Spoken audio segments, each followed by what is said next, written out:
नमस्कार। तो आज मैं आपके सामने एक वीडियो लेके आऊँ जो कि संबंधित है उदारवाद लिबरलिज्म से, जो कि विश्व पटल के ऊपर पश्चिमी देशों के अंदर काफ़ी ज़्यादा फली फूल रहा है। तो इसके बारे में हम जानेंगे, इससे कौन कौन से थिंकर रिलेटेड है और इसका विश्व पटल पर कैसे उदय हुआ ये भी जानेंगे। और ये इसके जो बेसिक कॉन्सेप्ट हैं ये सब चीज़ें इस वीडियो के माध्यम से हम जानने का प्रयास करेंगे। तो आइए सबसे पहले जान लेते हैं लिबरलिज्म है क्या। तो जो लिबरलिज्म का आइडिया है, ये अंग्रेजी के शब्द लिबरलिज्म का हिंदी अनुपात लिबरलिज्म है, उदारवाद। तो इसकी उत्पत्ति अंग्रेजी भाषा के लिबर्टी से हुई है, तो जिसका अर्थ है स्वतंत्रता। तो जो उदारवाद है वो मुख्य तौर पे इंडिविजुअल, चार पांच चीज़ें जो इसके अंदर महत्वपूर्ण है। सबसे पहले ये इंडिविजुअल की बात करता है, इंडिविजुअल की स्वतंत्रता की बात करता है ये, और इंडिविजुअलिज्म की बात करता है ये, और सबसे ज़्यादा ये इंडिविजुअल की स्वतंत्रता की बात करता है, अभिव्यक्ति की स्वतंत्रता की बात करता है, लेजर स्पेयर स्टेट की बात करता है, यानी हस्तक्षेप राज्य की।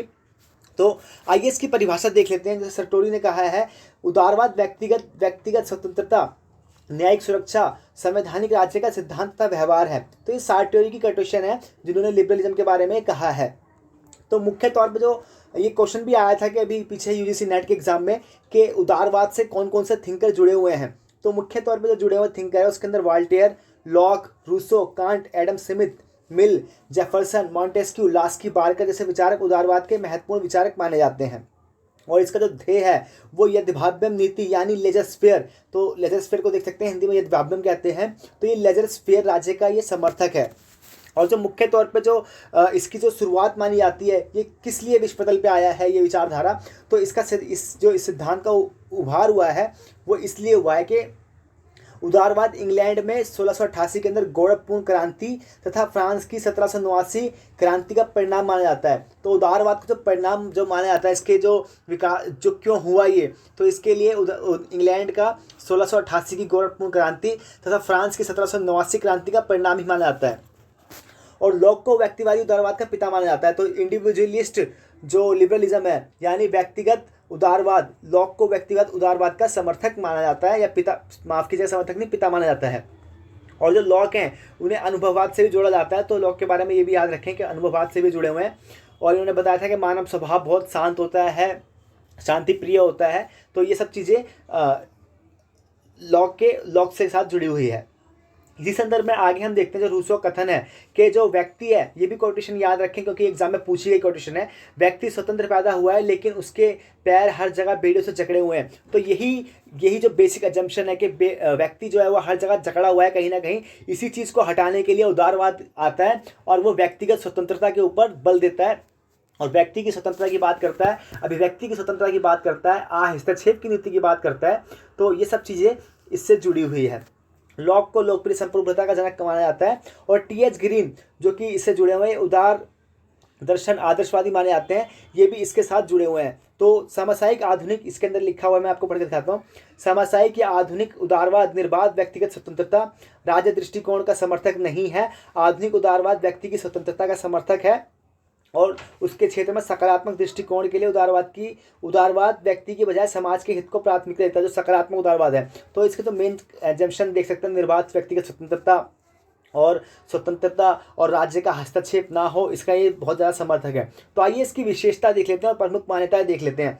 तो ये जो उदारवाद है ये मानता है कि मानवीय स्वतंत्रता का समर्थक है। तो उदारवाद सबसे पहले जो इसका चीज़ है कि ये मानता है कि मानवीय स्वतंत्रता होनी चाहिए। मानव अपना खुद भाग्य विधाता होता है, वो अपना स्वतंत्र समाज में ही वो अपना विकास कर सकता है और वो अपने विवेक के अनुसार अपना विकास कर सकता है। तो इसलिए मानव को स्वतंत्र छोड़ने का ये पक्ष रखता है ये विचारधारा।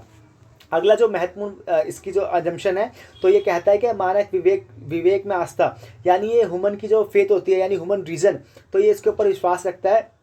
इसलिए कहता है कि राज्य को हस्तक्षेप नहीं करना चाहिए ह्यूमन के कार्यों में।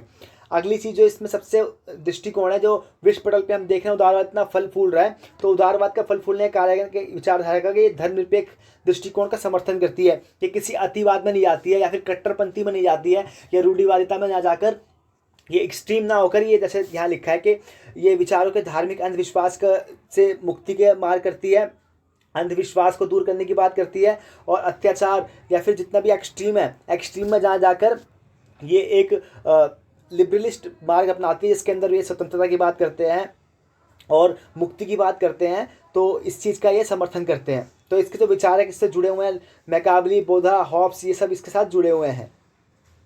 तो अगला जो इसका महत्वपूर्ण एजम्पशन है या फिर विशेषताएं हैं, तो वो इस प्रकार है कि support the policy of laissez faire in the economy. तो आर्थिक क्षेत्र में यथाभाव्यम अथवा हस्तक्षेप की नीति। तो ये मानते हैं कि व्यक्ति को आर्थिक क्षेत्र में भी स्वतंत्रता दी जानी चाहिए।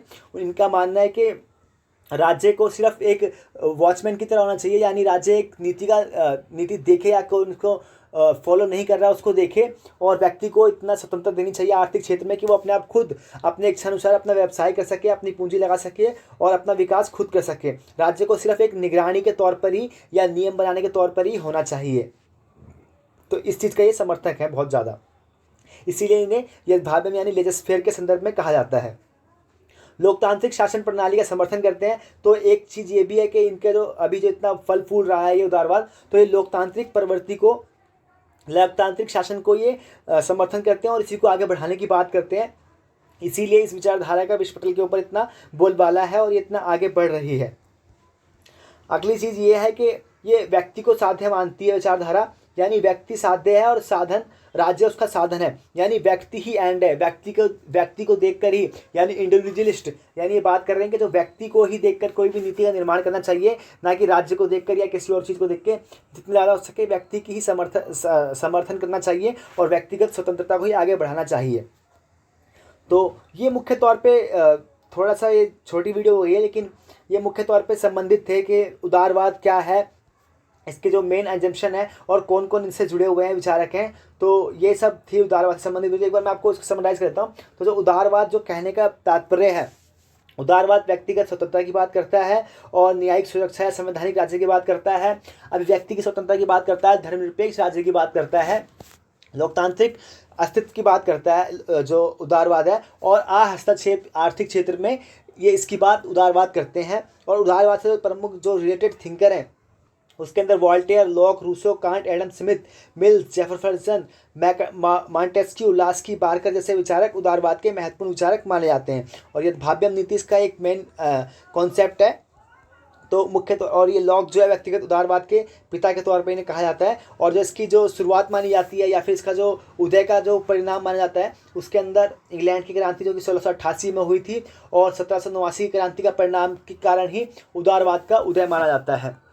तो मुख्य तौर पर ये याद रखें कि उदारवाद जो है वो व्यक्तिगत स्वतंत्रता, लोकतांत्रिक राज्य, अभिव्यक्ति की स्वतंत्रता, आर्थिक क्षेत्र में लेजर-फेयर और लोकतांत्रिक राज्य और उदारवादी लोकतांत्रिक राज्य और धर्मनिरपेक्ष राज्य का समर्थन करता है, मानव स्वतंत्रता की बात करता है, मानव में आस्था रखता है। तो ये थी बेसिक एजम्पशन उदारवाद से संबंधित। उम्मीद करता हूँ आपको अच्छी लगी होगी। अगर कुछ कमी लगी तो मुझे कमेंट करके बताएं, मैं उससे आने वाली वीडियो में जरूर सुधारने का प्रयास करूंगा। आपने मेरी वीडियो को देखा, इसके लिए आपका तहे दिल से धन्यवाद। अपना नाम रोशन कीजिए, अपने परिवार का नाम रोशन कीजिए, अपने देश का नाम रोशन कीजिए। इसी उम्मीद के साथ thank you so much for watching my video.